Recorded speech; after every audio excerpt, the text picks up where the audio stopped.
See how many people are viewing. Hey, we're now on live. Welcome to the review session. Since these guys probably don't want to be seen because you can get seen, let's head over here. So here's the game plan for today. We're just going to be talking about different stuff. If you have a question about it, if you're not here, you can tweet down at the bottom. There's a link. It's at Windsor Chem. Feel free to ask questions. I got Twitter running on the side, so I'll know what's going on. But how about you guys? What do you want to talk about? Everything. Everything. That's an excellent answer. All of it. Just all of it. Okay. Can we be a little more specific than just all of it? Okay. So let's go this way. We need some direction, right? Because if all you tell me is I want to talk about everything and I want to learn chemistry, I'm going to say you probably shouldn't be here because you're way too far gone at that point. But if there's specific things you want to talk about, I'd be more than happy to talk about those. Or the Green Regents exam. If there's a question there that you want to see, I may need to pull it up because I don't have the files here, but I'll get them in a second. So what's up? I still don't understand what the accuracy is. Okay, so atoms, let's see, how do we want to do this one? Atoms are just globs of protons, neutrons, and electrons, right? An ion, technically speaking, is just a glob of protons, neutrons, and electrons. The difference is an atom is always neutral.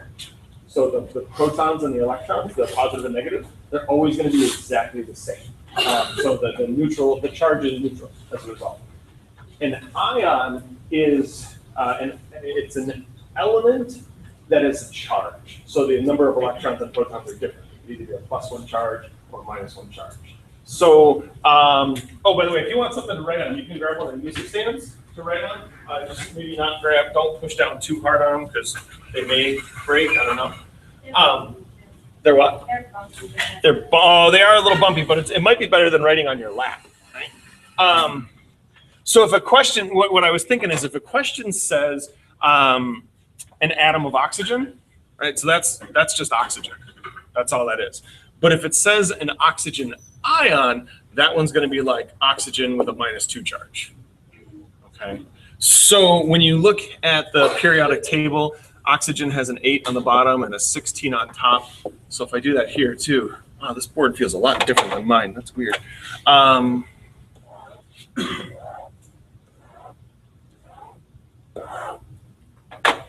If we say okay, red doesn't work. Cool. There we go. Protons, neutrons, and electrons, right? So I think you guys can all tell me on the left side here, how many protons are in that? There's 8.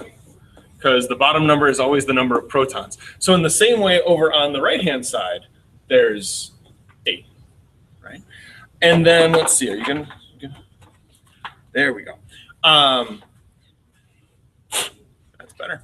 In terms of neutrons, so the top number is the number of protons and neutrons together. So to get the number of neutrons, it's the difference, because I think you probably got this part, right?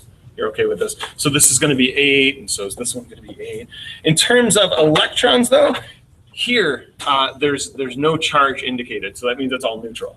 So if there's 8 protons, there has to be 8 electrons, right? And that is an atom. Over here, since it has a -2 charge, the protons and the neutrons, or sorry, the protons and the electrons aren't the same. They have to be different, and they have to be different by 2.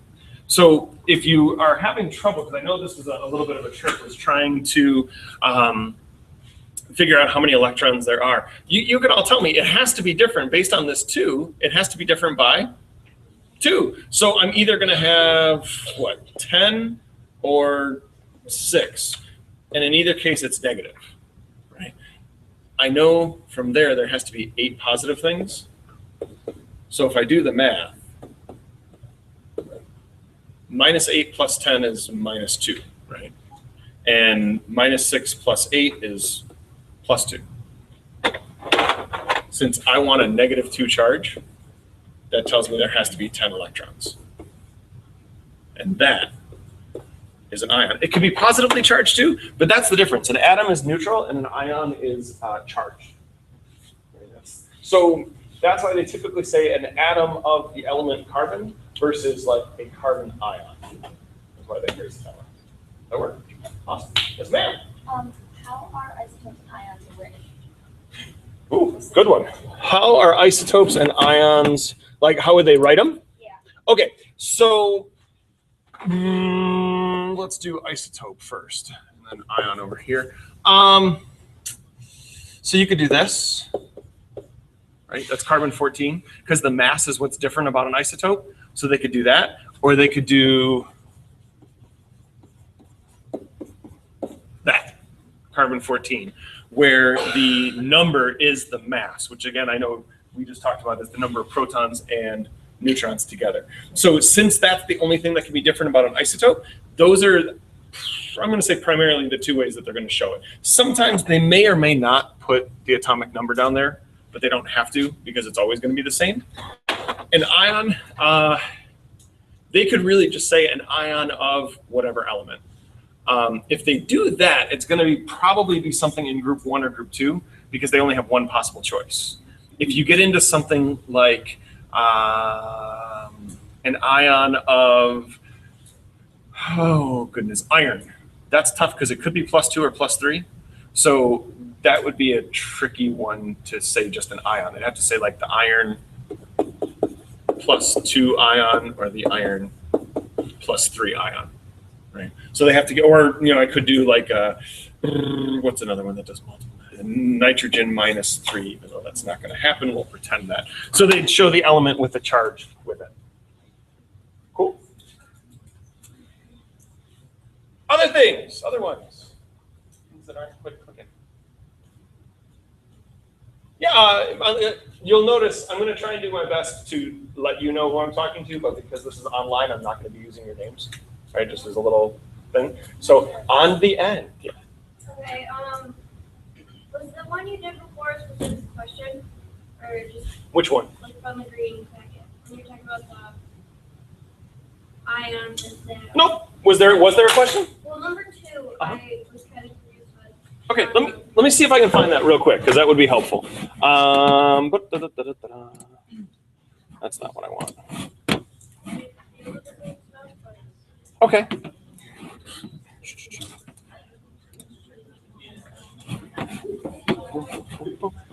And remind me, which exam is this? It says at the bottom corner.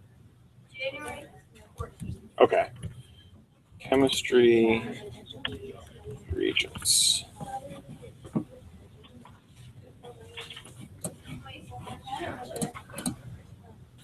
Oh no, man. Really? I'm already online.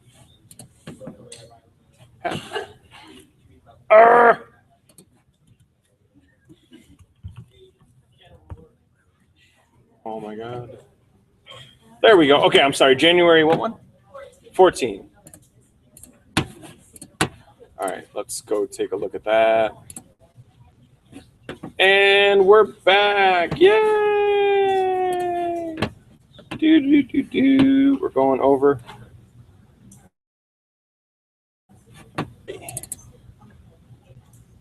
Okay. This is taking so long to load.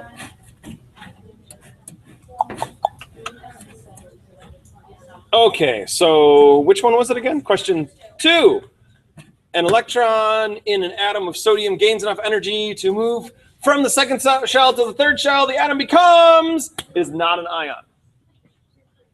Right? This is not an ion. I'm going back to yours too. This is not an ion either. Ions have to either gain or lose electrons. This one, it just moved. So this is that whole ground state, excited state thing. And I'm just going to hit it because eventually someone might ask about it. So I'm going to review it anyway. So it's definitely not a positive or negative ion. It'd be a positive ion if it lost an electron, right? Oxidation is losing, gets more positive. It'd be a negative ion if it gained one. Reduction is gaining, gets more negative. In this case, because it's going from the second shell to the third shell, it's going up to a higher level. That's the excited state. The ground state is always everything that's on your reference tables. And the excited state is just where it moves. So that's where I think we were talking to in class, when you had to pick the example of an excited state, it has to have the same total number of electrons as the ground state. They just move one or multiple. It doesn't have to be just one, but they move it up a level. Okay. Cool beans? Yeah. Yes. And The first one, it's just like a dumb question, but like, what is the U? oh, on this exam? Yeah, the U is so it's a unit that they use to show what are called atomic mass units, which are the made up mass of a proton, a neutron, and an electron. It's the Greek letter mu, but not too many places have the ability to write it. So it's atomic mass unit is what it's showing.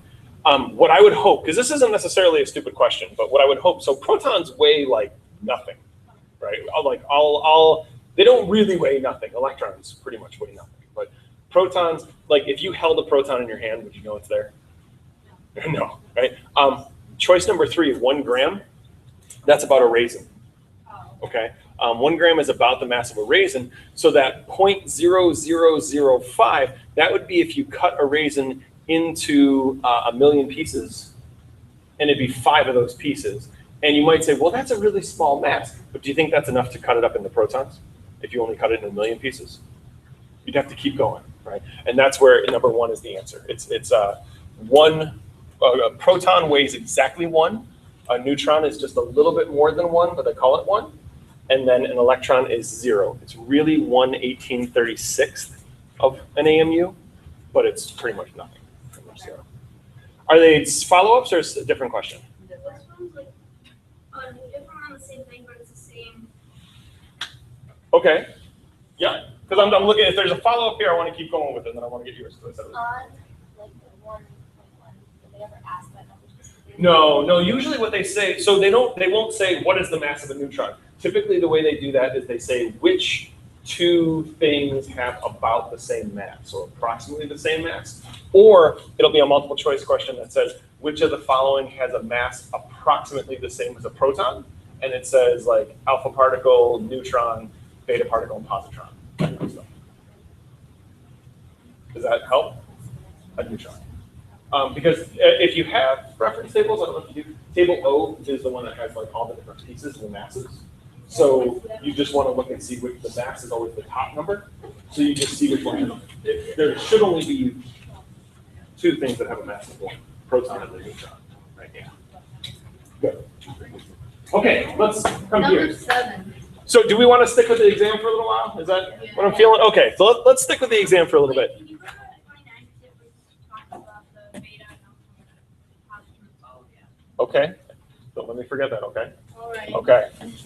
Well, it's like the same thing. I hear you. You could just 27? 29. 29, sorry, 29. Oh, okay, so this is where you could use, on the other end, this is where you could use table O in this kind of a question, right? Where it says, 29, which statement describes the relative masses of 2 different particles? So I'd look at a neutron and I'd look at a positron, and it's the mass is the top number. So, sorry, I'm turning my back to you to ask the question. Neutron has a mass of 1 on table O, and positron has a mass of 0. So neutron is not less than a proton, or positron, that's gone. Beta particle, which has a mass of 0, is less than a neutron, which has a mass of 1. That's a true statement, okay? An alpha particle, which has a mass of 4 on table O, has less mass than a positron, which is 0. 4 is not less than 0, so that doesn't make sense. And last one, an alpha particle, 4, has less mass than a beta particle, 0. That also doesn't make sense. So you could, kind of knowing that it's on table O is going to be the helpful one with that. Yeah, like I looked here, but Yep. I remember you saying something about them being in order of like how strong they are, maybe. Does it go alpha, beta, gamma? Yeah. That's penetrating power.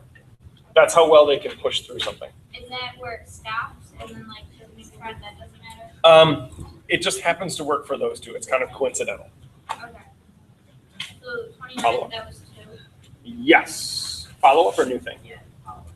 So the top number We'll on the get there. chart is the mass, and then what's the bottom number? Charge. You had it. For that table, technically for the periodic table, it's charge too, but it's the nuclear charge, the charge of the nucleus itself, because that's just the protons and the neutrons. Since neutrons don't have a charge, it's all about the protons, which is that bottom number.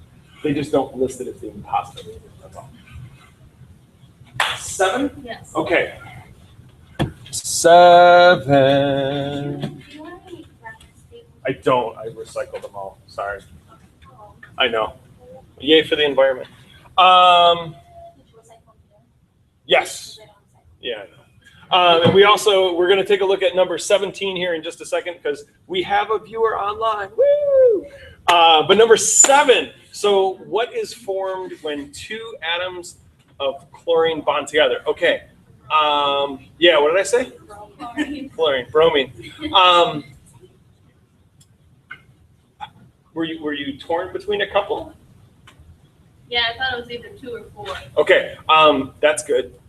4, not so much. 3 and 4 are out because they're mixtures, and those are physical combinations, right? If they bond together, they have to be making a bond that's making a chemical change. So that's going to definitely be a compound. Okay. And then monatomic means 1 atom, and if you're putting 2 atoms together, it's going to be diatomic. Okay. That makes sense. Yeah. I was thinking 4 because like it's the same. Good idea, but remember, homogeneous means it's different stuff that looks the same. Yeah. That's the catch for that one. Technically, you have the same thing. Okay. Okay, but it's still not heterogeneous because that's different stuff that looks different. Okay, let me pop down to 17 real quick because online we had that question come up. So here's another one where we have bonding happening, right? And it says 2 hydrogen atoms form a hydrogen molecule when, holy cow, there's a lot of choices. So choice 1, one atom loses a valence electron to the other.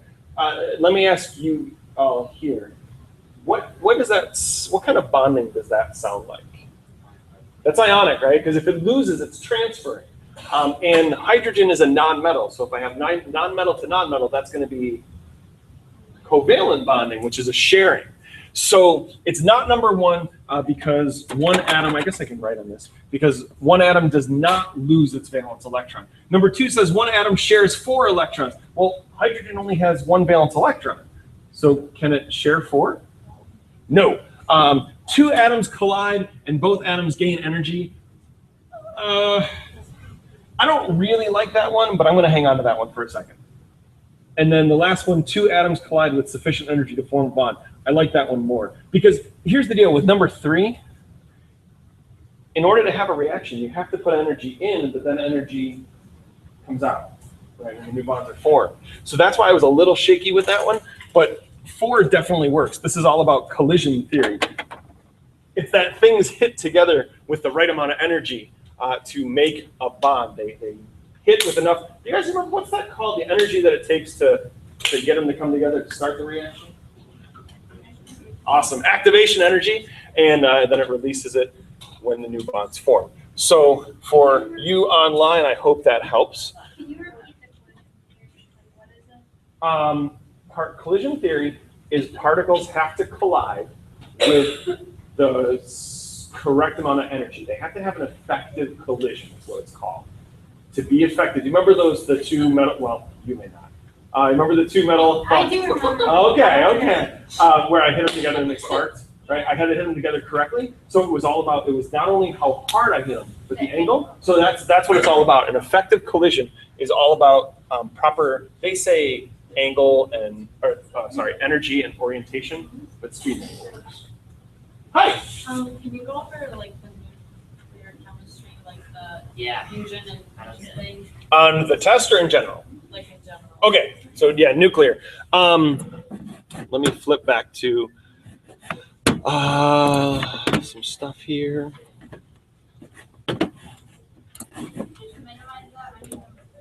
Did you what? Any number 13 on that page. We can go back to it. Okay, so nuclear chemistry. There we go.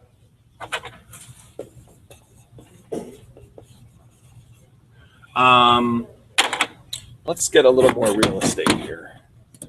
Hide that. There we go. Okay, so this was you. So you guys remember atoms, they get too big and what do? Well, hopefully not. If it's crazy, they'll explode. But it was I think we talked about if you're carrying too many things and it starts to wobble, one of those things might fall off, right? And we'll go from there. That's what nuclear chemistry is all about. Is it gets too big and it ends up just saying, okay, you got to go, and it could do a couple different things. So here is our nucleus, and it could spit off an alpha particle, right? And if you look at table O, the alpha particle is a helium nucleus, right? A lot of people say, why doesn't it just say it's giving off helium? It's not giving off helium, it's giving off a helium nucleus. So that means it doesn't have any atoms. It's an ion. Why don't they show the charge? I don't know. It's just the way it is. The other thing it could give off would be a beta particle, which is that 0, -1 e. Okay. A third thing that it could give off is, it looks really similar, but it's tilted 90 degrees. It's gamma particle, or excuse me, gamma radiation. We didn't really talk about this one, but you guys know the Incredible Hulk, right? Bruce Banner, that's how he became the Incredible Hulk, was he was exposed to gamma rays. It's just energy. There's no, if you look, what's the mass? 0. What's the charge?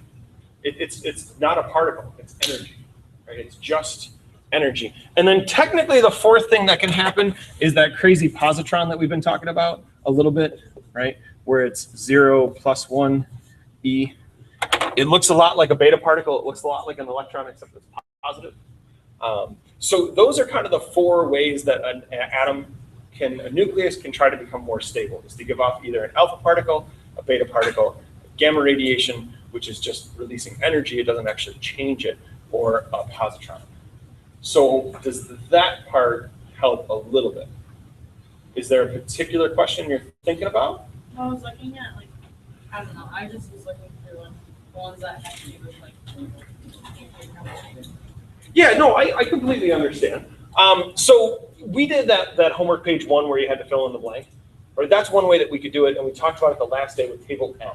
So if they said, oh, you have a reference table, awesome. Did you flip? Yep, table N. That tells you all the different ways that things decay. So if we pick, let's see, what's one we hadn't looked at? You could see a question like this.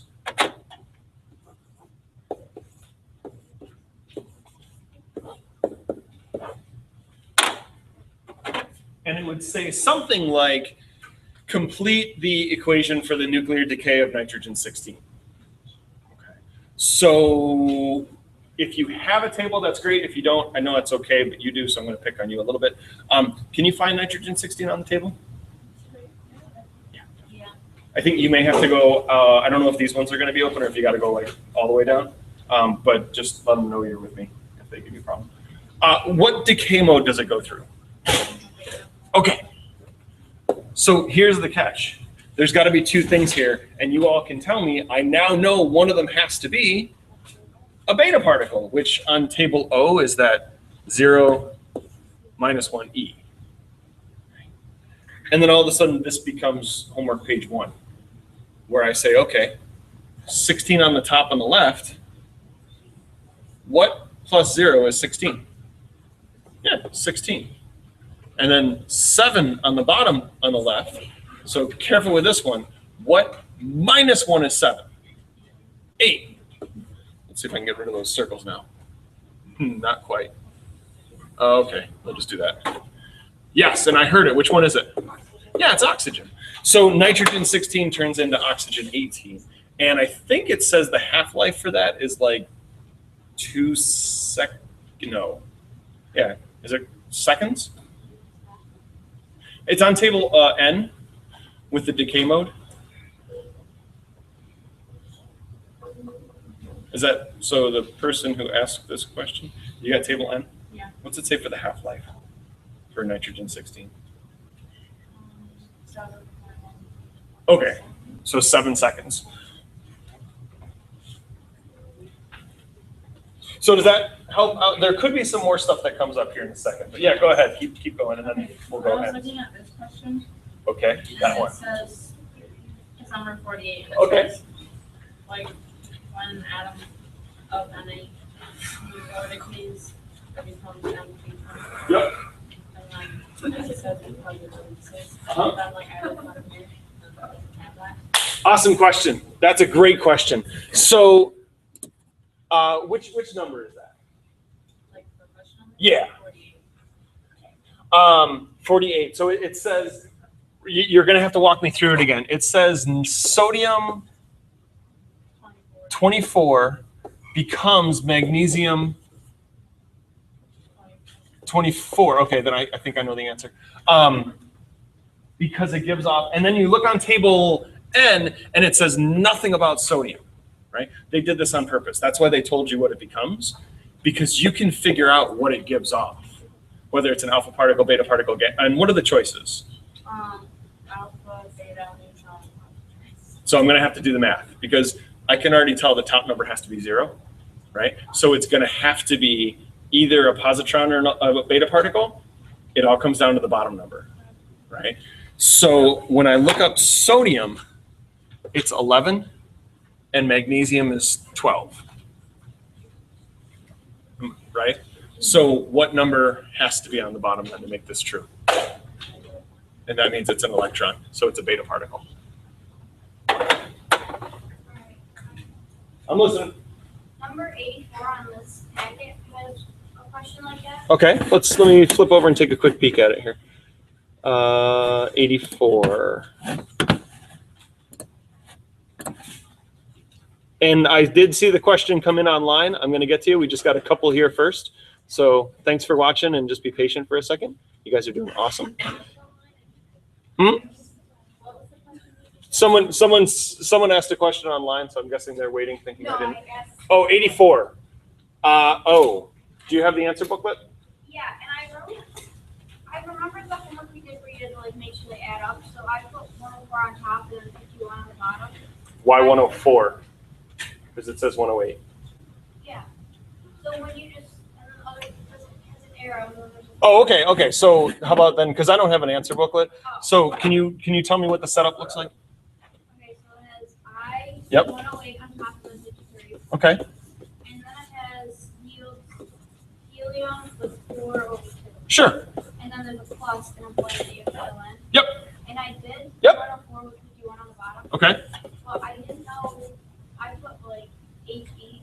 It's based on what the 51 is.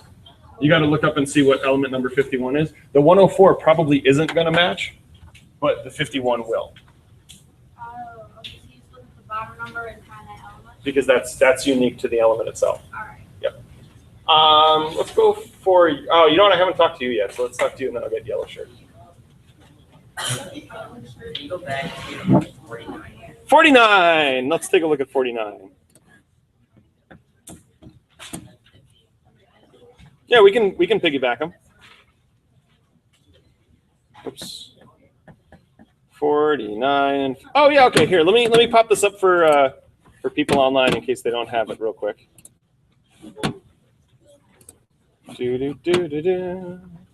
Where is my Safari? There we go. Okay, so 49 wants to know which one is fusion. Now, the thing with this, they didn't make it totally easy because all of the examples have things that change. Okay, so if some of the elements didn't change, that would be out.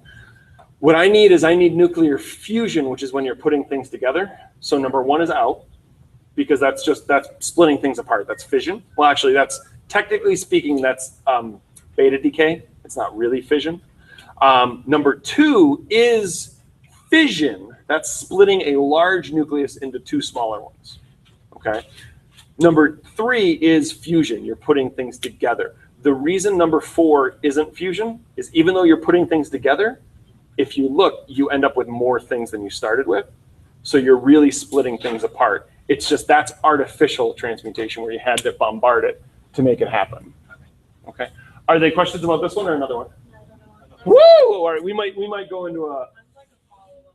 Okay, let me get 50 real quick, and then I think what we're going to do, we're going to go number by number because otherwise I'm going to miss things, and it's great. I love it, and I want to make sure we get them all instead of bouncing all around. Wait, I have 49. What? Me? Yes. Okay, I had 3, but you said this, the letters can't change. No, the letters have to change. What did you just say about the thing you have to switch? So in order for it to be a nuclear reaction, either fission, fusion, transmutation, the elements have to change what they are. So you have to start and end with different elements. But it's okay if the two agents again. Yes, because you're taking the hydrogen and turning it into helium. It wouldn't be like, LiOH plus HCl yields LiCl plus H2O. I'm starting and ending with all the same elements. They have to actually change their identity as a result of the reaction. And then 50, I know, is your other one. Yeah, I was confused about how would you know from like the first one really? Doesn't matter. Nuclear always, like, we're talking multiple orders of magnitude. So if if a chemical reaction gives you $1, any nuclear reaction is going to give you $1,000, hands down. Like even the crappiest one. Nuclear wins hands down. Fission, fusion are both going to win in that one. Okay. Is it nuclear stuff or is it other stuff? Mine was. Nuclear stuff? How about, what was yours? Kind of, what was yours? Not sure what 46 is about. Okay, I may come back to it. Let me come back to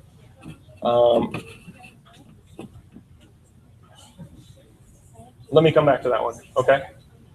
Follow up. I just wanted to know which one. Changing from one element to another. So if the element actually changes its identity because it changes the number of protons. And then with fusion, you start with one. Say that one more time. I think that's true. With fusion, you start with one stuff, and then with fission, you start with one. Yep, because in fusion you're adding them together, in fission you're breaking them apart. So I'm going to change things a little bit because I think we want to stay with the exam. I'm going to kind of go through blocks of questions, but I think we've hit quite a few of them. And then I'm going to hit up, I know number 15 came up and number 8, so I'm going to hit those both on the way. But let's start in-house. Let's just go 1 through 10. Anything 1 through 10?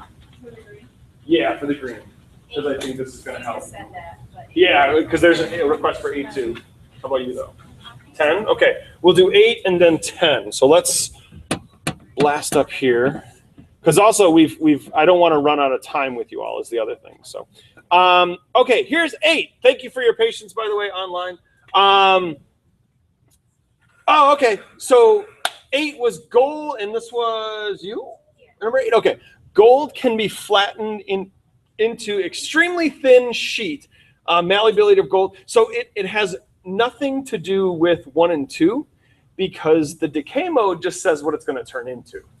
That doesn't really do anything. And the proton to neutron ratio is what makes the atom stable, but that doesn't make it malleable because there are elements that are like sodium is pretty stable and salt, but that's not malleable. So stability isn't really what determines it. Okay. Number 3, I like. Number 4, I don't, because reactivity, you're making something new. And you're not making something new here. This is a physical property. So it has to do with the nature of the bonds. They have, well, you guys told me earlier, there was ionic, covalent, and this would be metallic, which is the sea of electrons where the electrons can move through everything. And so as a result, since the electrons could move, we had the hammer of science, if you remember the hammer of science. That was one of the days. Okay, okay. But the idea is, so the electrons can move all inside of a metal. They're not stuck to the atoms. They can move freely. That's what lets them conduct electricity. But since the electrons can move, the nuclei, the atoms are also not necessarily locked in. They can kind of slide around a little bit and move if they're given enough energy. So when you hit it, it just kind of flattens them a little bit and changes it. So it's all about their bonds is what that one comes down to. And then 10, right? 10. Okay, so salt water is, were you stuck between 2 of them? I hope. Which ones? Or not really? Okay, so it's a little tricky because if you start with salt and water and put them together, you get salt water, which seems like it's a new substance. But how would you get the salt back? Which is physical. So it's a physical combination to start with. So it's definitely a mixture. Because here's the other thing. This is an even better way to think about it now that I sit here for a second.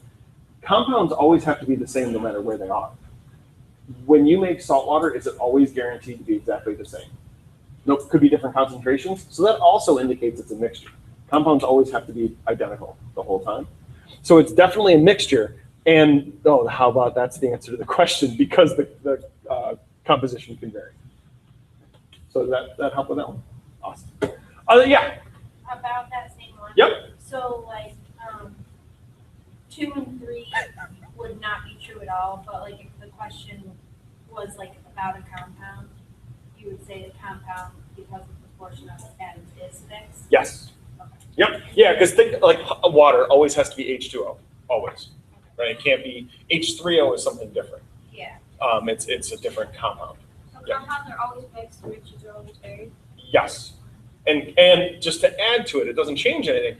Compounds are chemical combinations, always. Mixtures are physical combinations, always. I just saw 9 come up, but anything else in-house from 1 through 10? Okay. Taking a quick peek at 9 then, because 9 came up. Which term is the attraction that electrons have in a bond? That's all about electronegativity. Right? That's how well electrons can pull in. That's how well atoms can pull in an electron in a bond. Electrical conductivity is how well the electrons can move between atoms, right? That's kind of what we were just saying with the sea of electrons. Do you guys remember what first ionization energy is, or ionization energy? So how much it takes to take the electron. Exactly. That's how much energy it takes to remove an electron.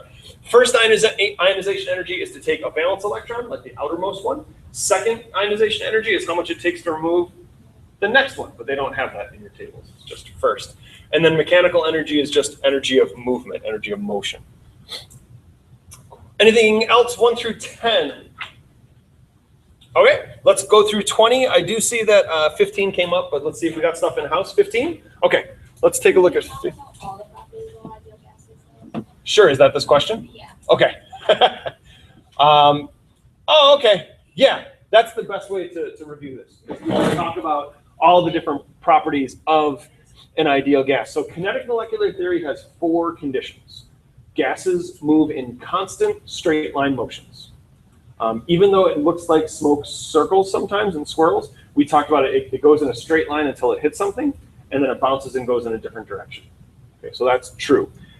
The second one, as I have them ordered anyway, is that gas particles, when they hit, they have a conservation of energy. It's called an elastic collision is the name of it, which it doesn't look like they say here. But the energy can transfer between the particles, but you can't lose energy, nor can you gain it.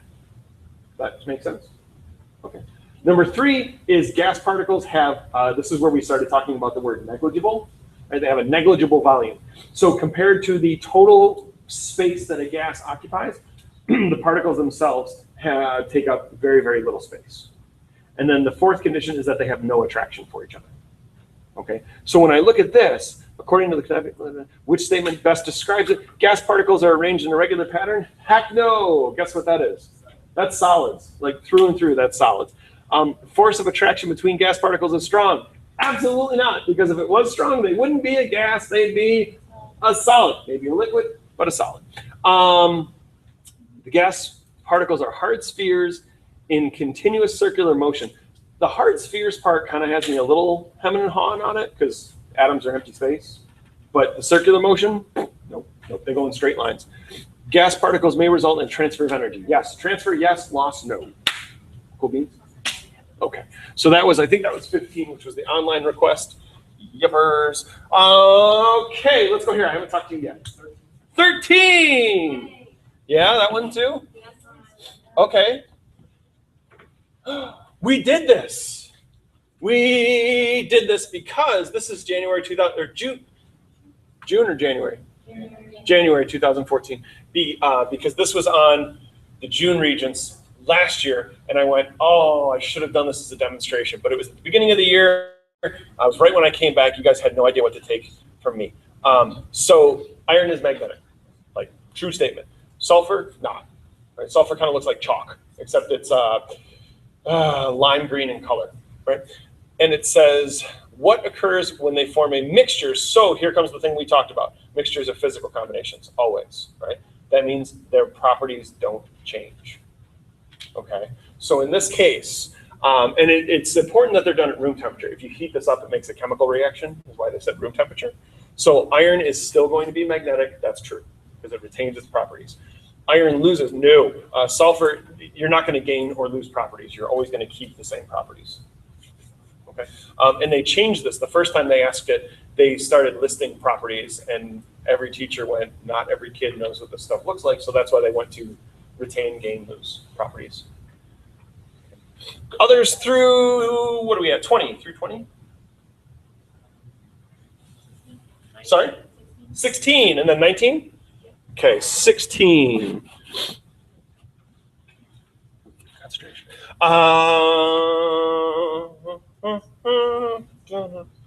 Oh man, I almost said number 1 because it looks a whole lot like parts per million, but it's parts per minute. They just kind of had fun with you on this one. But concentration, as far as the reference table goes, there's 2 things that the reference table says. There's really 3. There's molarity, which is moles per liter. There's, and technically it's moles per volume, but whatever. There's parts per million, which is mass of the part divided by mass of the whole times a million. Technically, you can do it in percent as well. They don't always say that. So milliliters per minute, no. Concentration has to be like amount per volume is what it comes down to. So parts per million, I like that one. Grams per Kelvin, that's mass per temperature, and that's not really concentration. And joules per gram, joules is energy per gram. That's NCAP. That's like specific heat capacity, things like that. But yeah, definitely going to be parts per million for that one. And then 13? 19. I thought, is it 2? I was Yeah. born in Wait a second. Yeah, sorry, I just got to jump. The reason it's not number 1, because some people are going to think it's number 1, is it is a molar ratio, and 1 mole isn't always the same mass for everything. Right? It's kind of like saying, if you looked at a baking recipe, it'd be like saying instead of 2/3 cup, we could just say 2/3 of a gram. It's not going to work out the same way, right? So that's what that one's all about. The electrons, yeah. The total number of elements. That's how you check that the total number of elements are the same, but that's not what the coefficients tell you. Just a big number. Right, that's why if that one was hedging you, that made me think for a minute, like, why is that not good? But that's why. I know there was another one I said I was going to hit. 20, and then what do you got? I have a question. Okay, let's keep going. The number to the right of that element, the bottom number. Yep. That is the number of elements. Number of atoms of that element. Yeah. Yeah, because that's the other catch is it's not the total number; it's the number for that element. Yep, that would be subscript is what that's called, just in case it ever comes up. Because the other one is superscript, that's the charge. If you think about it, sub, below, super, above, script is writing. Nature is lazy and crazy. Okay. Right, so systems tend to go to, they're lazy, they want lower energy, and they're crazy, which is entropy, so they want higher energy. Excuse me, higher entropy. Sorry, higher entropy. My mouth got lazy there. Oh, this page, anything. Through 20, anything else through 20? 17? Totally. Yeah, okay, so well, no, I can come back to it, it's okay. They don't lose electrons because that's ionic bonding, and these are both nonmetals. So if people picked one, I could understand it, but they're sharing the electron because it's a covalent bond. So it's not number 1. It's not number 2 because they don't have 4 electrons. Hydrogen only has 1. It's not number 3 because they don't both gain energy. They gain and then lose it, like the whole system. But it's all about number 4. It's the collision theory, hitting with the right energy to make it happen. Anything else through 20? All right, through 30. Yeah. Before I even ask any questions, can we go over the basics of organic stuff? Okay. Yeah, what is an organic compound and an organic reaction? 24 is. Okay. Is there a question that is making you think in particular? 21 through 23. Oh, okay. So let's just hit them all. What the heck? Which formula represents an organic compound? It has to have carbon to be organic. Because the other question they like to ask is what element must be present, and they'll say carbon, hydrogen, oxygen, something else. Hydrogen and oxygen could be there, but they don't have to be. But carbon absolutely has to be there to be an organic compound. So that's why it's choice 2, because that's the only one with carbon. Okay. 22, which organic compound contains nitrogen? This is all about table R on the table. And it's the functional groups. So what you want to do is just look and see for each one they gave you, which one has nitrogen. And I can kind of shorten it. Aldehyde is not it, because aldehyde is C double bond OH, so that doesn't have nitrogen. Alcohol is C with an OH, that doesn't have nitrogen. Amine, this is where I'm going to have trouble, is N, I think it's just N's. Yeah. And then an ether is an O. So that's why it's got it. I knew it was the amine. I always get confused between amines and amides, but I know those have nitrogen. By the way, that if you put an amine into an organic acid group, you get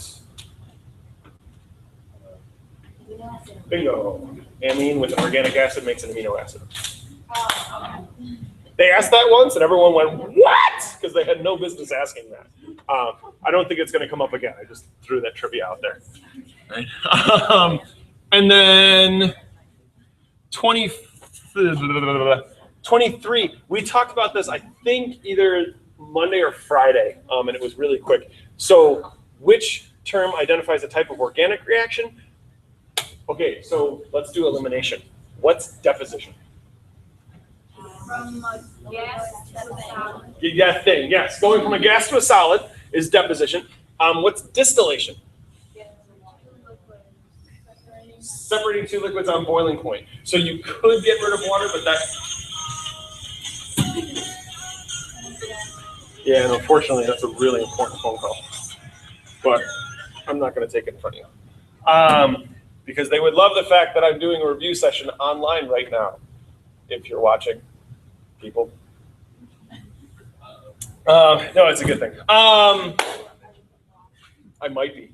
We are being watched, though. We have 7 viewers right now. Woohoo! Huh?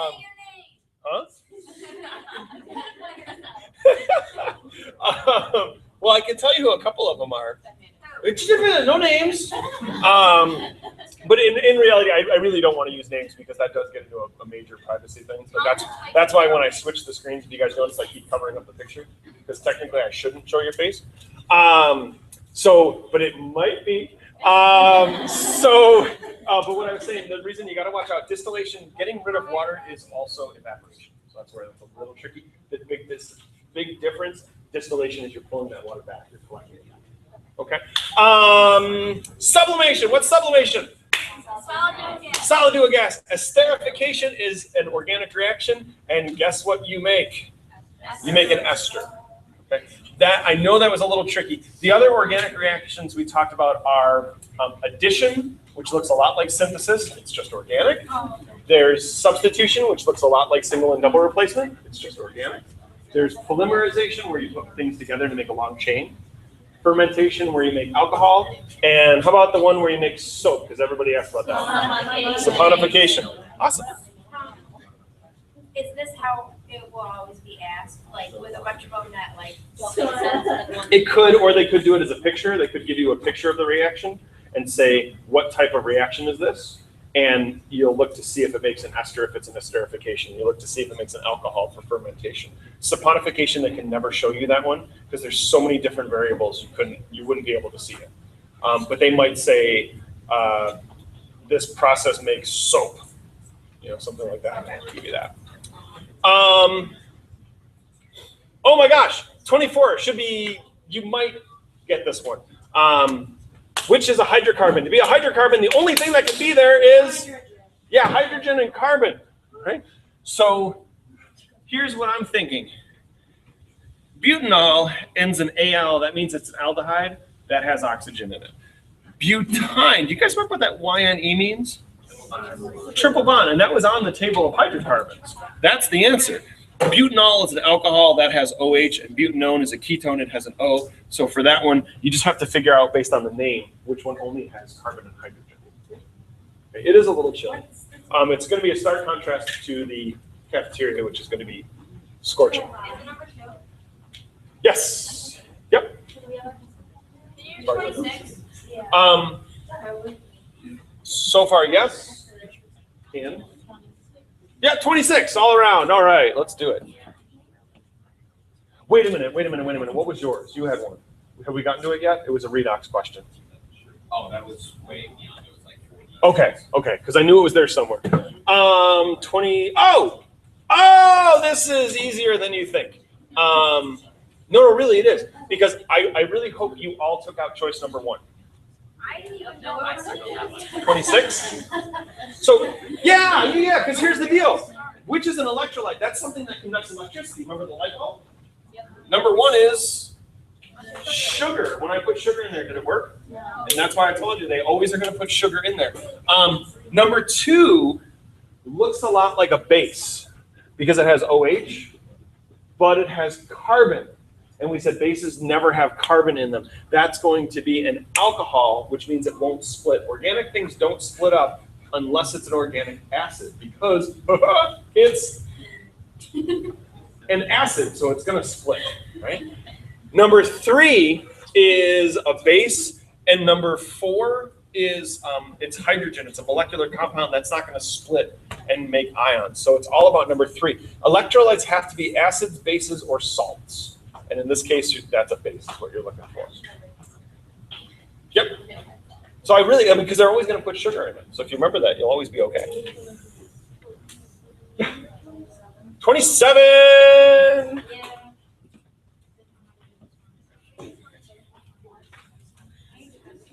27, which energy? Okay, there's 2 kinds of cells, right? And they asked you about the other one. Is the trick with this, right? The one that we made in class, that converted chemical energy to electrical energy, the one that we made, right? That's a voltaic cell or an electrochemical cell. This is an electrolytic cell. It goes the opposite direction.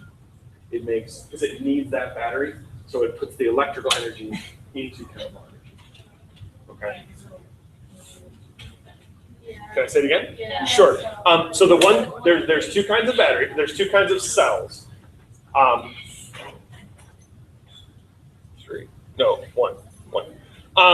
There's 2 kinds of cells. There's the one that we made in class, which is electrochemical, which converts chemical energy into electricity, into electrical energy.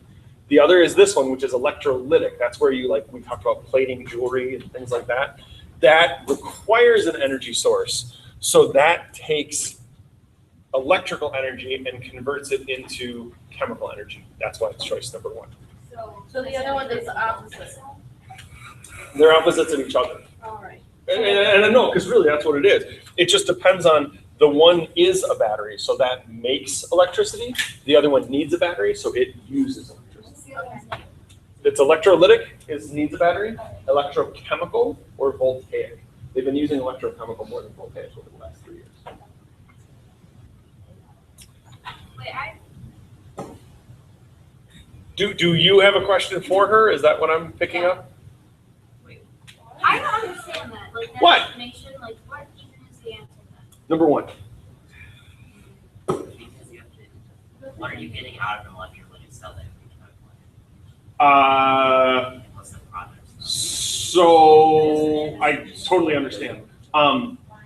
You are fighting nature, so you're putting energy into the system that gets stored as chemical bonds. So when you take a cheap piece of metal and you wrap it in gold to make a gold-plated thing, there's energy stored in that that's waiting to get out. Whereas as soon as you put it in a normal situation, that energy is going to burst out and it's going to make energy.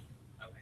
So you're not necessarily getting anything tangible out of it other than a metal coating that shouldn't be there because it doesn't want to be there naturally. Does that work? Yeah, so voltaic is the opposite of that. Yeah, that's a battery. Okay. Is that chemical? That is, voltaic is transferring chemical to electrical. And that's the same thing as an electrochemical. Yes. So choice 3 would be voltaic and choice 1 is this. Yes, nothing does chemical to nuclear. Nope. Yeah, nothing does anything to nuclear. Like, we're really good at making nuclear energy into other things. We suck at putting other things to nuke. So you'll never have something converted to nuclear energy. That doesn't happen. That doesn't happen. Yes, ma'am. Well, I think we need all of them, so can we just do 25 and then 28 through 30? Okay. 25. The only one I don't need. So in oxidation, the number of electrons lost, it's got to be equal to the number of electrons gained. Okay, that's what I thought. Yeah, because that's what redox is all about, is it's gaining and losing electrons. You're not gaining and losing protons, because that would change the actual element. Okay, is that like the battery? Is that like an example of one? When we did half reactions, where it was like Al goes to Al 3 plus 3 electrons, Okay. that's what it's really about. And then the other one was like 3 electrons plus something goes to something else. So the electrons lost and the electrons, because it could be either process. But the electrons lost always has to be equal to the electrons gained. After, when we're done going through the Regents, can we like go over some of those equations? Sure. Yeah, we might. There might even be some on this one. Okay. Yeah. And then you said which other one? Just the rest of this page. Oh, okay. So that's gonna be what? 28, 29, and 30. 28 was tough because they want an acid if it's giving off H plus. Hey, there's 28. You just asked about it too. So if it's giving off H plus, that is an acid. So is that part okay? Okay, now I got to find the acid. The hard part is they all look like they have OH, okay, which is a base. The key is number 4. That is an organic acid. If you look at, I know you don't have it handy, it's okay. If you look at, I think it's table K has all the acids listed on it. Oh, you have it on your phone. So is table K the acids? Common acid.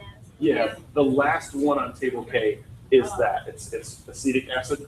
So that was a little bit of a tricky one because they didn't make it really obvious. 29, we did 29 and then 30. Which term represents a type of nuclear reaction? What's condensation? Gas to a liquid. That's not nuclear. That's physical. Vaporization is going from a liquid to a gas. That's also a physical reaction. Single replacement is chemical reaction. It's where you start and end with a single element, but they're swapping places. Natural transmutation. The nuclear reaction is either going to be alpha decay, beta decay, gamma radiation, artificial, or, well, it's going to be artificial or natural transmutation, and fission or fusion is going to be what nuclear is.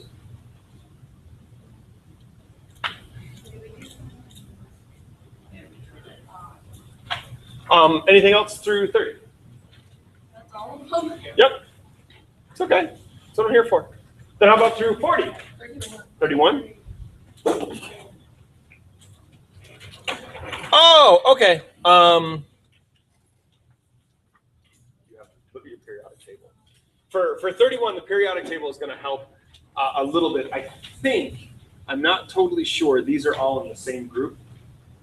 O, S, S, C, and T, E. Okay, that makes life a lot easier. Because here's the deal, they're all -2, right? So that means there's your, how are they going to show ions? That's how they can show ions, right? And they're all ions because they have a charge. They all gained electrons. So whenever you gain electrons, you're always going to get bigger. But it wants to know which one is smallest. So the trick is they all kind of, since they're all gaining 2, they're all going to increase by the same amount. But I'm going down the group, right? And as I go down the group, I get more and more levels. So I get bigger and bigger and bigger. Exactly, because I want the smallest one, I want the one that's on top. Okay. Okay. So from top to bottom, the atomic radius gets bigger. Yep, so does the ionic radius, technically speaking. As you, like, because even though they might get bigger or smaller, no matter what, as you move down a group, you're gaining levels. So it's always going to get bigger. So it gets bigger left to right and top, no. It gets smaller left to right, bigger top to bottom. Okay. And then metals always make smaller ions, and non-metals always make bigger ions. Was the other one 33 that I heard come out? Yeah. 33? Okay. So this is totally not going to be a metallic element. There's no way. Why? Yeah. The fact that it says a poor conductor, that's gone. Radioactive element. So now we've kind of talked about radioactive stuff. Radioactive elements have to be unstable. They have to give off particles. Does this say anything about it giving off particles? No. Now, so it's molecular versus ionic compound. Also, it's not a metallic element because of the second bullet. It's hard, brittle. Right, that's gone. There's two things that are really telling me a lot about this. One, it has a very, very high melting point, but you're not going to be able to necessarily see what's high versus low. But these last two things, they're poor conductors of electricity and heat as a solid, but as an aqueous solution, they're really, really good. Come back to the light bulb, right? The light bulb. When I put the salt on the desk and put the light bulb in the salt, did it work? Nope. But when I put the salt in the water, did it work? Yes. Ionic compounds, right? Ionic compounds do not conduct electricity as a solid, and I know at least one of you in this room knows why, because I guarantee I've talked about it with one of you. In order to conduct electricity, you need one of two things. Sort of. I either need mobile electrons or mobile ions. So that's why molecular compounds don't conduct electricity, because they don't have mobile ions. Ionic compounds do, but they have to be dissolved. When they're in solid form, they're stuck together and they can't move at all. So that's why, again, just wrapping up that one, sorry if I wasn't clear. Number 4 is the correct answer for 33. Sorry, 35? Where was that? Okay. 35. Oops, wrong way. Okay. I guess you could tackle this one of two ways. Well, I shouldn't say that. The first thing I think of is tackling it one of two ways. What I'm thinking is, I can either look at my choices and think it's either going to gain electrons or it's going to lose electrons. It's either going to gain 1, or it's either dealing with 1 or 3, and it either becomes negative or it becomes positive. So there's a lot there. But I'm thinking about lithium, right? I don't know if you have a reference table handy. Oh, sweet. Periodic table, if you flip over, lithium's in group 1, right? How many electrons does it have on the outer level? 1. So it's either going to gain 1 or lose, gain 7 or lose 1, right? So now I know my choice has to be either 1 or 3, because it's only going to gain or lose 1. Actually, I know the answer, right? Because it gains, if it has 1, I'm so scatterbrained right now because I just had an awesome thought. I'm sorry. Oh, okay. So let's go back to square one there. Lithium has 1 valence electron, right? So it can either gain 7 or lose 1. What's easier? And now you have your answer, right? But that's not usually how they ask it. Because they're going to say that it loses 1 and gets bigger, or it loses 1 and gets smaller. Anytime you lose an electron, just think about it like if it was a wallet or pocketbook that loses money, it gets smaller. When an atom loses electrons to make an ion, because that's what we talked about earlier, if it loses, it always gets smaller. If it gains, it always gets bigger. Always. Whew, that was only slightly confusing. 34 through. Okay. Yeah. 34. Oh! I get to say it. Barf. I didn't tell you guys. Barf. Right? Barf. Yeah, it was just mod 1 got to hear that. Barf. Right? No. Barf. Because we're online, remember? Barf. Where there's a reason you guys didn't hear it. Barf is BARF. It goes in the same, it's another acronym like SNAP and that kind of stuff. BARF is break, absorb, release, form. When you break and bond, energy is absorbed, and when you release energy when a bond is formed. Okay, so this starts to get a little complicated because I got a lot of choices. So what I'm thinking is, if I look at it, you started with N2, and you ended up with 2Ns. Did you make a bond or break a bond? Broke one, right? So I know it's got to be 1 or 2. And now I'm thinking, okay, barf, great, absorb. So energy has to go in, right? So what kind of reaction is it when energy goes into the system? Right. So choice 1 for that one. Okay. I could try and work it the other way and say it either had to be 1 or 4, because that's the other logical statement when bonds of form energy is released. And then I had to see what happened. Okay. And you said 36 as well? Okay. 36. Beaker with what? Okay. And then I did see, by the way, 43. We'll get to that in a second. Thanks for your patience. 36. Okay. Energy always goes from things that are hot into things that are cold. Okay. So there is no, that's the whole thing I say, there's no such thing as cold. Only heat can move. Okay. So when I look at this, it says a beaker with water and the surrounding air are all at 24. So that means that the simplest way to say it is energy is not going to move between the beaker, the water, and the air. They're all exactly the same. In reality, it's moving between them all evenly. They're at equilibrium. Okay, but we'll just say it's not moving between those because that's easier. After ice cubes are placed in the water, heat is transferred from. So the ice cubes are definitely the coldest thing, right? So what I'm thinking is energy will go from the ice cubes to the air. That doesn't make sense because that would be going from something cold to something hot. So that's gone. From the beaker to the air, we said they were all the same temperature, so that shouldn't be moving. From the water to the ice cubes, that makes sense because the water is warmer than the ice cubes. But I just want to check water and the beaker were the same. Because really what's going to happen is you're going to have energy that goes from the water to the ice cubes, and then from the beaker to the water, and then from the air to the beaker. Because it's going to kind of cascade. Sometimes they do that, where they have one motion, and then the last choice is 2 options that are really true. But in this case, the only one that works is number 3, right? Because that's it. Yes, ma'am. 37. 37. Ideal. Okay. The one thing you got to watch out about these is sometimes lately they've been saying less ideal, right? Because everyone kind of gets in a habit. They see ideal gas and they're like, oh yeah, but it's the ideal relationship thing, hot and no pressure, right? So they're just like, yeah, high temperature, low pressure. But that's most ideal. Sometimes they've been asking least ideal. So with this case, they want it to behave more ideal. I need it to be hotter, so they're moving around faster. That's the idea we talked earlier about KMT. When they're moving faster, the attractions are weaker. Okay. And then I want them to be at a lower volume, lower pressure, so the volume's greater, so they appear to take up less space. So you just want to pick a higher temperature, so that right there, that answers the question. It's got to be 4, the one that's higher. But here's what I'll tell you. If you're not sure about these, you could totally do this like, okay, so 300K, 0 is less, 150 is less, 273 is less, 600 is more. Pick the one that's different.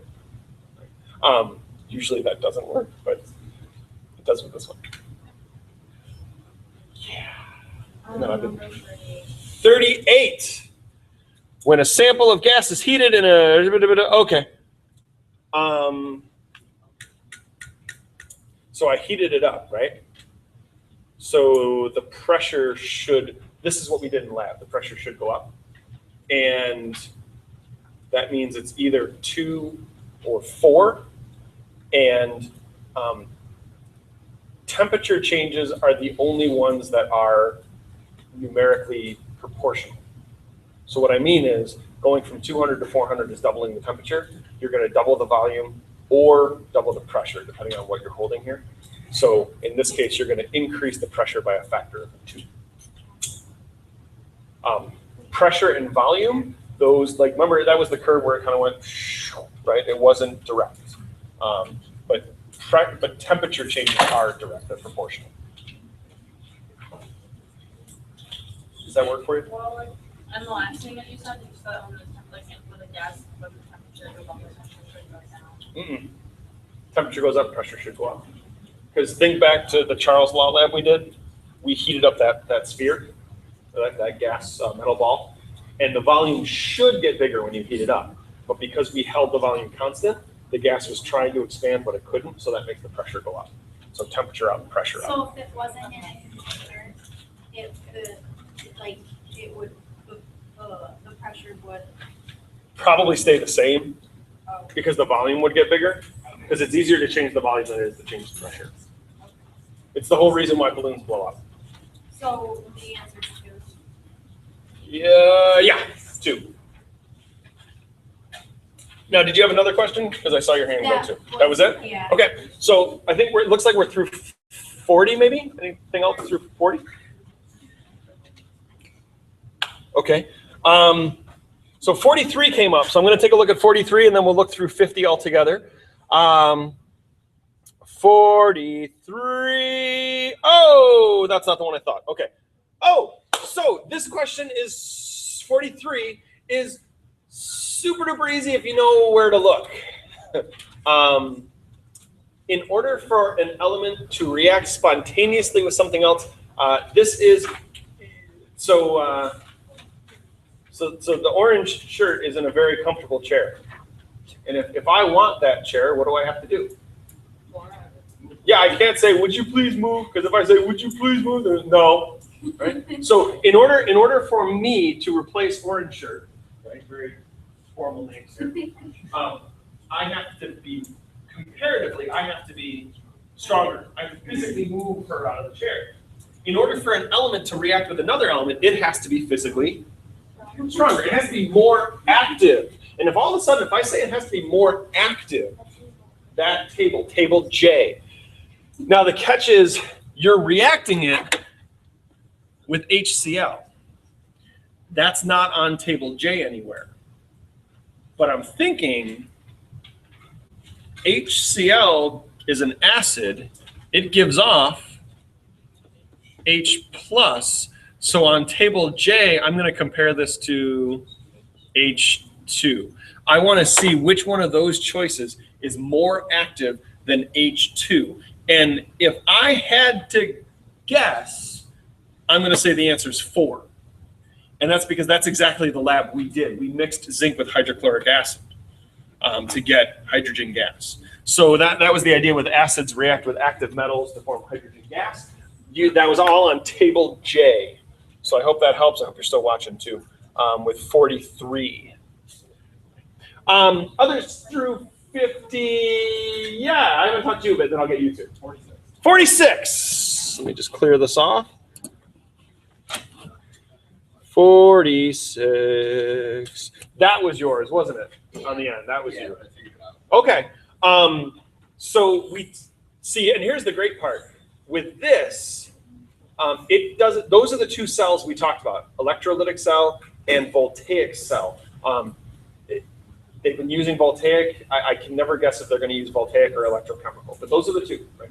The beautiful part is it doesn't matter. This is the only thing different about the two. One is a battery, the other one needs a battery, and the charges of the electrodes are flipped. But it never comes up, so I'm going to just kind of like let that one go. But here's the thing. This is anox and red cat, right? So, man, they hit two things together. So if I start with that, if I start with anox and red cat, I'm going to say, okay, oxidation occurs at the cathode. That doesn't make sense, right? And then oxidation occurs at the anode. That at least is logical. Reduction occurs at the anode. That doesn't make sense. Reduction occurs at the cathode. That makes sense. Now it comes down to oxidation is losing and reduction is gaining oil rig. So that's why it's choice 2. Okay. They were sneaky with that one they put 2 in there. That's not usually what they go for. So does that make sense? Is that what you came up with too? Okay. You two had a question, and then I'll get these ones. So how about you two? Didn't you maybe? I did. Can you, well, I'm looking at question 41, but I really just need, like, there's activation energy. What are the other ones? Okay, so activation energy is how much it takes to get started. So that's to go from your starting point to the top of the hill. And the starting point could be really either side, depending if you're going forwards or backwards. Okay. There is energy, the reactants, energy, the products. I think you know those. The other big one that comes up is the heat of reaction. Oh, which is the difference between the reactants and the products. And the thing is, that should be the same value whether you go forwards or backwards. The difference is positive versus negative. That's the only thing that's going to change. So Okay. you said reactants and products. Yes. It's technically it's the products minus the reactants, which is why exothermic reactions are negative. Their products are lower. Okay. Right? But also don't forget the bottom of table I reminds you that a negative delta H is exothermic. Oh, okay, yeah. So would that be choice 3? Kilojoules. What is the activation energy for the forward reaction? If each thing is 10, so 1, 2, 3, 40. Choice 3. Okay, and then the heat of reaction, would that be 10? That would be 10 for that for that one. Yep. Yep. Bam. 48. 48. Oh, Yeah. you might have been going when we did this one. I know you stepped out for a second. So with this, you asked about this. I can't remember. But they didn't give me how it decays, and maybe it's you. And on table J, they didn't list sodium 24, so I can't look up the decay mode. What you have to do, yeah, it's fine. What you have to do with this question is you gotta have to build an equation. So you start off with like Na with a 24 on top. Actually, here, let me just flip real quick to this screen. This. They said that sodium 24 becomes magnesium 24. So when I look up the bottom numbers as 11 and 12, I can figure out what this is based on that. Does that make sense? Okay. And then when you look up table O, that's a beta particle. So I know it goes through beta decay. Okay. I need to bring that back up so I can see. Okay. Yeah.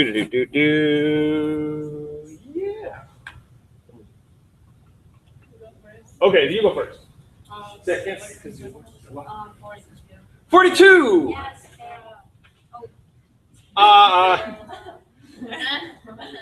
Terra firma. Woo! I love the earth. Yes. Terracotta is also a very nice restaurant. Yes, but we're not making plugs. They're not paying me. Okay, so Aaron, what's the difference between like an unsaturated and so unsaturated has double or triple bonds, and saturated has all single. So kind of the cheater mode that I can do here is, we talked about this in one of the, you could try and draw these out because they made it not too tough. So in fact, let me flip over real quick to the smartboard and I'll show you how you can draw these out real quick and figure them out. Stop. And then, hi, that's my hand. There we go. This one. Okay, so can if you can just help me out, what was choice number 1? Okay. So that's going to be the answer. And here's how I know this. We talked about how to draw CH3, right? So I can do CH3, right? And then CH, whoop, I'm sorry. CH, right? And then CH, and then CH3. I'm missing bonds on those two. So that's how I know it has to have a double or a triple. All the other ones, like one of them is CH3, CH3. That all works. They all have 4. One of them is CH4. Has 4 bonds. Carbon always needs 4 bonds, and if it's saturated, they all have to be single bonds. Unsaturated is a double or a triple. Let me just flip back to the exam.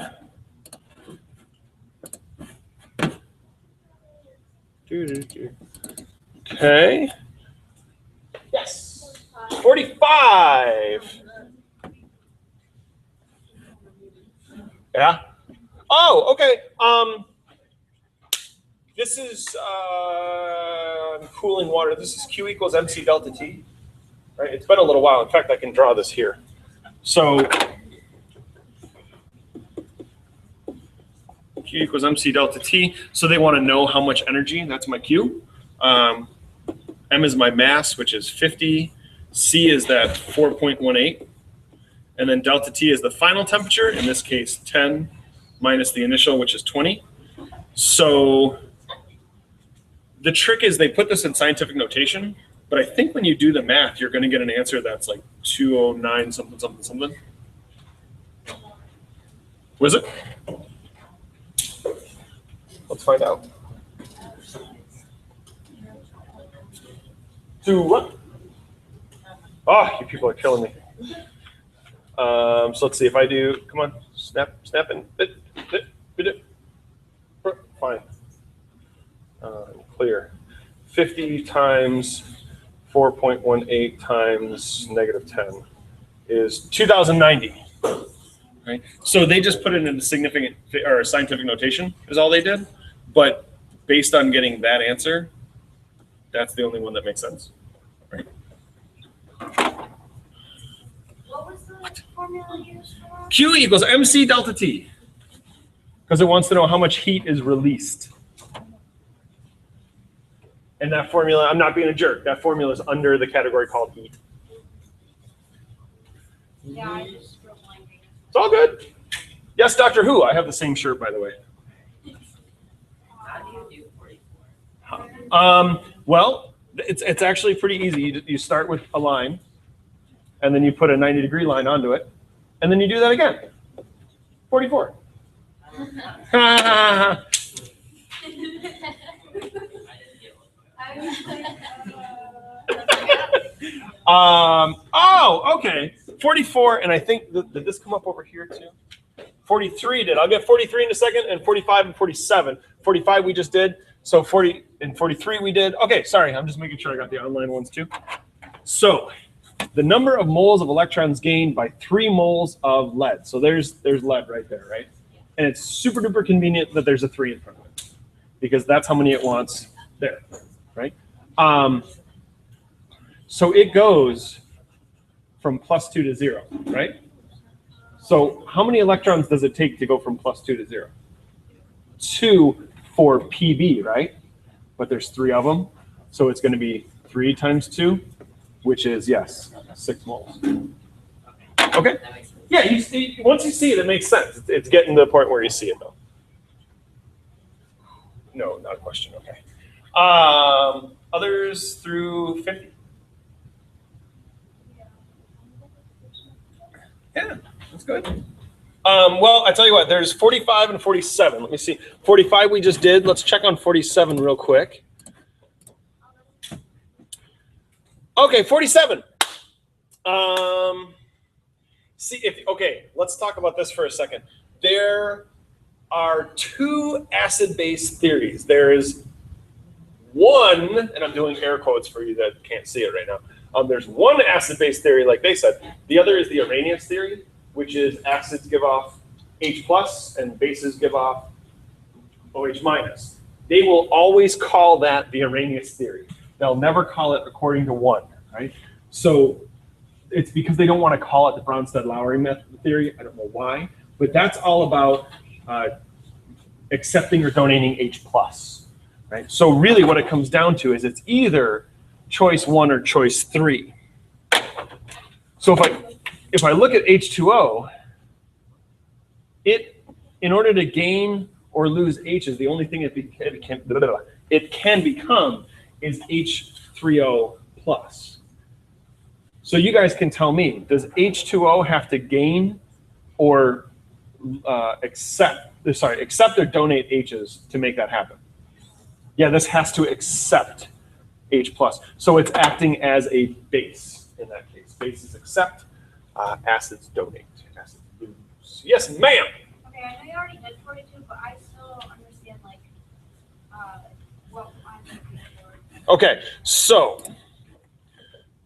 let's flip over because we'll do this in a little bit slower detail here, or more detail, not slower detail. I don't think I'd be able to draw them.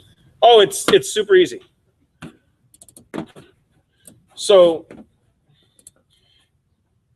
CH3, right, is just C with 3 H's. Okay. And then choice one, it has CH3 and then it has, C, H, so that's C with one H and then C, C with one H and then C, H. CH3, right? So carbon has to form 4 bonds. And I can see right now, these two are short. So that's where there's gonna have to be a double bond there, okay? But if you look at the other choices, like what's choice 2? CH3, Okay, CH2, okay. CH. So they all have the 4 bonds that they need, right? So that's saturated, they're good, there's nothing missing. What's choice 3? CH3. Yep. Same thing. They all have the 4 bonds that I need, right? And then I think the last one is CH4, Yeah. has all 4 bonds that I need. That's the only one I can recognize without drawing. Well, but that's what I'm saying, just draw them out, because that's why they gave it to you CH3, CH, because you can draw them out really quickly. It's not like they had a functional group in there anywhere. Okay. So that's those. Okay. So what else do you got? Yeah, We go over one Zignon test. sure. Okay, so I don't know how to explain it because I don't have the question in front of me. But it's like the questions where it's like you have this many grams of this. Yeah. Of this will it like Oh, those are so easy. I, So I'm just gonna make up something because I can't work one off the top of my head. So we'll say this. Reaction, right? And they say how much? oxygen. No, A, B, C, or D. Oh, B. B. Okay, how much B will be needed to completely react with, how much do you want? Let's go with just the whole numbers. 5. Okay, 5 grams of A to form, how much? 9. 9 grams of C and Number? yes, 12. 12 grams of D. Okay, so I think this is the question you're asking about. It says, how much B will be needed to completely react with 5 grams of A to form 9 grams of C and 12 grams If of it's D? just adding, then that's not what I want. Okay, then I don't know what you're talking about. Because the way we did it was you'd have to do like molar conversions, Yeah. right? They don't do that anymore. Like I don't. they don't do limiting reactors. Oh, That's the way they're going to set those up. They might do like how many moles of this can form from 5 moles of this. Yeah, maybe that's maybe. Can you still do that? Yep. I don't know. Yep. I think. I'm just going to mess this up a little bit. Why not? How many moles of A, B, C, or D? B. B are needed to complete the react with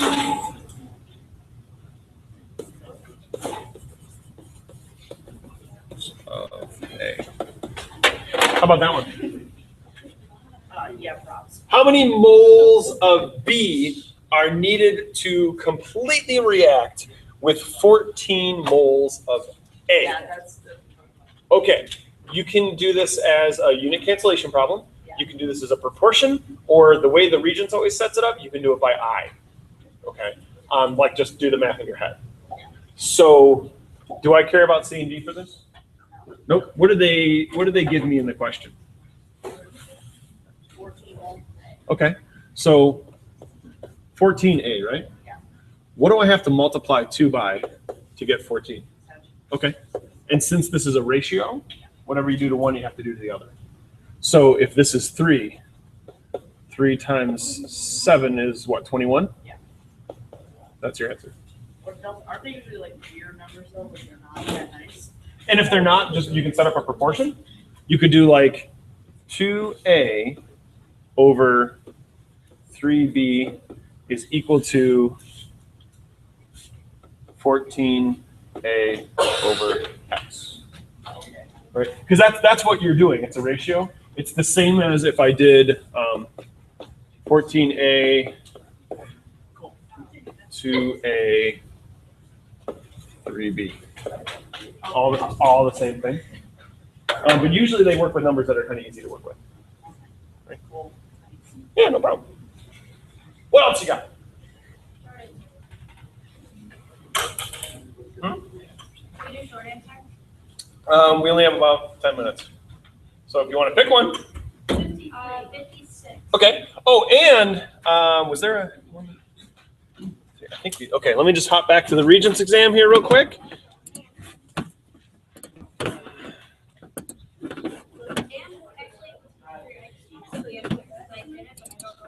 Okay. I just want to make sure that yeah, okay.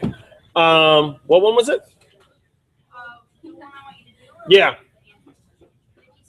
56. Compare the, okay, so 56, explain why there's more stuff. So there's average kinetic energy, which is the same as temperature, and that does not matter how much stuff is there. Heat, however, does. Heat is dependent, because if you think about those heat equations, are Q equals MC delta T. It's the mass times the energy change times the temperature change. So it has to do with how much is there. So it wants to know why the thermal energy for the sample containing 22 grams dissolved in 200 grams of water at 20 degrees Celsius is greater than the total thermal energy for 11 grams in 100 grams of water at 20 degrees. So the temperatures are exactly the same, but because there's more of the first one, it's going to have more total thermal energy. That the amount of water is double. Yeah, because if you think about it, the average kinetic energy is the same, but you have more things. So thermal energy is like if you added up the kinetic energy of every single thing. Not averaging it, just adding them all up. So adding all the temperatures up is thermal energy? Adding all the kinetic energies up. Not exactly temperature. Temperature is average kinetic energy. Okay. So like temperature is taking an average. Thermal energy is just adding up each one's So energy. what would the kinetic energy be for one of them? It's random. It depends. Everything's a little bit different. What's it Joules, usually. And then which one did you want the answer to? 53. 53. Can I go with the win? Yep. 53. Compare the total number of atoms. Oh, okay. So in the description above, Yeah. nope, I lied. Where is it? Here it is. They give you the densities, right? So red phosphorus is going to have more atoms than aluminum no, wait, what? I'm looking at the wrong thing. Yes, red phosphorus is going to have more than white phosphorus. It has a greater density, so there's got to be more stuff. I said less than because I didn't know how to set up, so I did an example in my head if they were both like 12, but then one has, I don't know, on my thing I did So what's density?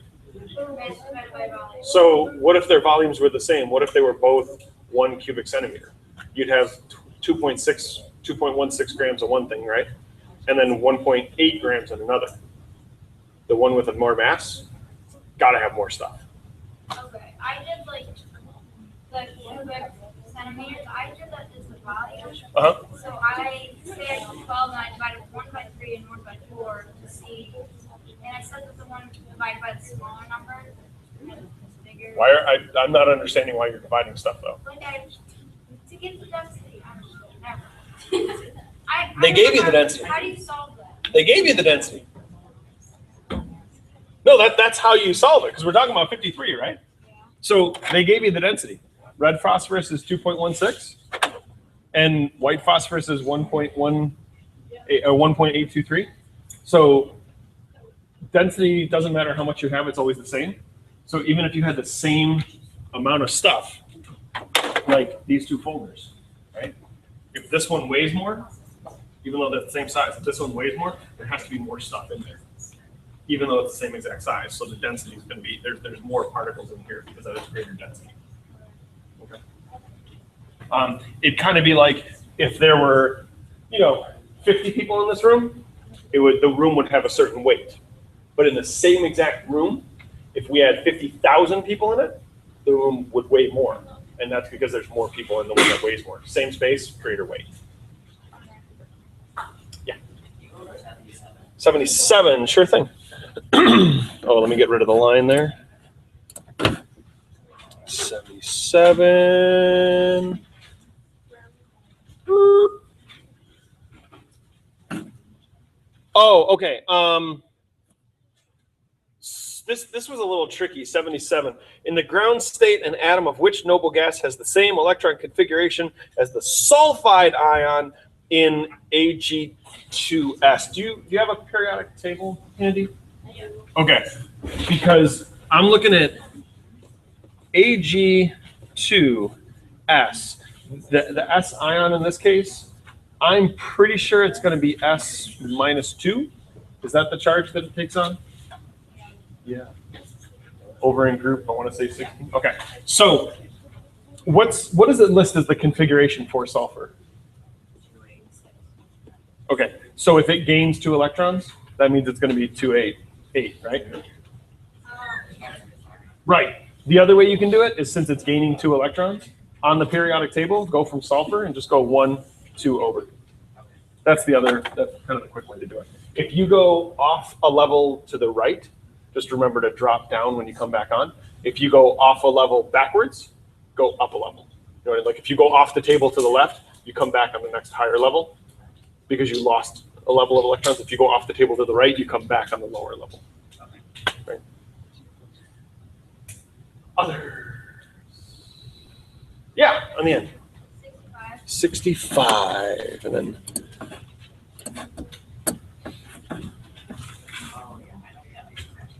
Okay. Oh, okay. 65 is really, really easy because all you have to know is the definition of an isomer.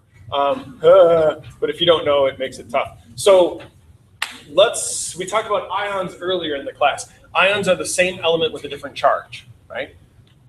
We talked about isotopes a little bit. Isotopes are the same element which means a different mass, absolutely. So iso means the same, okay? Isomers, it's the same exact stuff, just put together differently. So explain in terms of atoms and molecular structure why glucose and fructose are isomers of each other. They are made up of the same atoms and the same number of atoms. They're put together differently. Okay. Okay. Number of atoms. Yeah, I think you could. It's the same, but it's important to say the same number of them too, because it's not just that it's carbon, hydrogen, and oxygen. It's the same number of each atom. Can you repeat the answer? They have the same. It's the same number of atoms put together differently. So if I really wanted to get sexy with my definition, I would say that this is an aldehyde because it has the carbonyl group on the end. This is a ketone, right? And it's, yeah, that's a sexy definition. I don't know what you're talking about, right? 1, 2, 3, 4, 5, 6. So they each have 6 carbons. They have however many hydrogens. They have how many oxygens. That's an aldehyde. That's a ketone. That's like the whoop, whoop answer. But I don't know if you guys would get there. That's okay. But yeah, same exact stuff, different structure. I think I got time for one more. Can we go over like an empirical formula question? I I- don't know if there are any here. Yeah, I don't know if there are either, but what I can tell you is I've seen it done a couple different ways. Yeah, it's like which one? Was there one? It said something like lowest small number coefficients. Okay. An example of. Oh, okay. So yeah, there's a couple different ways. They could ask the definition, which a molecular formula is it tells you what atoms are there and the exact number that are there. An empirical formula is in the lowest whole number ratio. Okay. The other thing,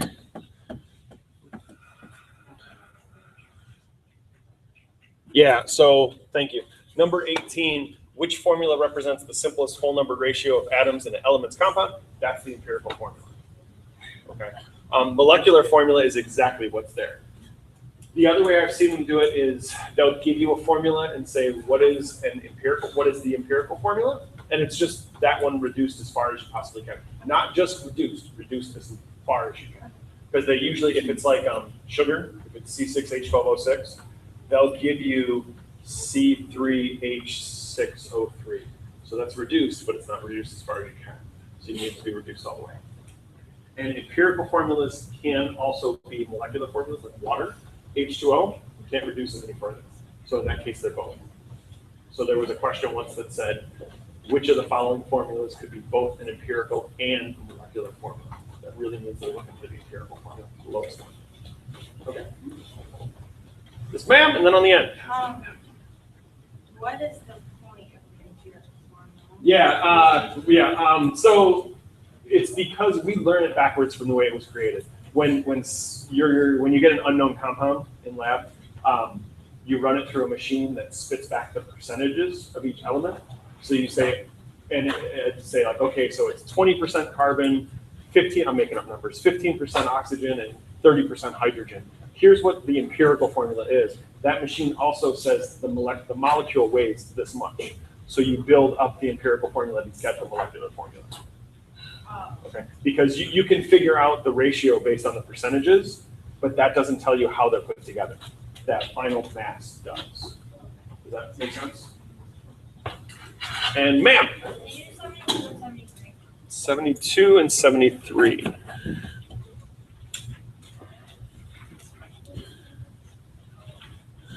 Determine the vapor pressure. Okay, so 72.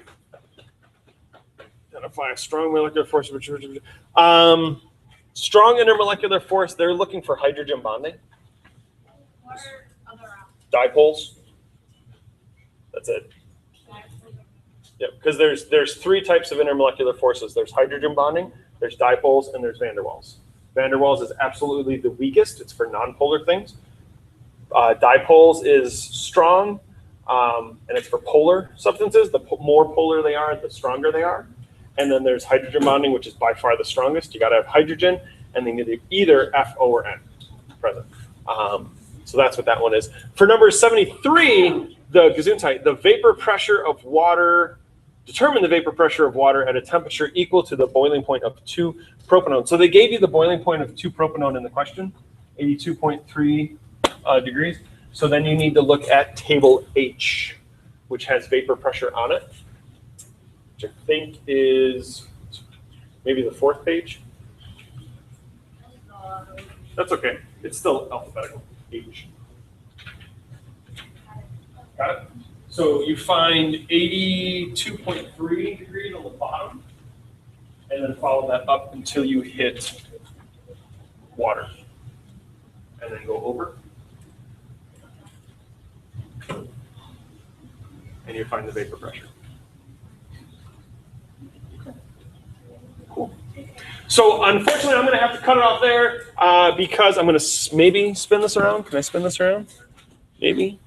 There we go, that'll work. So I'm going to do this and this. I'm going to say, there we go. Thank you all for being here. Thank you for watching online. The Chemistry Regents is Tuesday, the 23rd. It's at 8 a.m. Make sure you're here. If you got iPads, you can return them earlier. And we will be here Monday afternoon for the other review session. So thanks so much for tuning in. I'm out of here.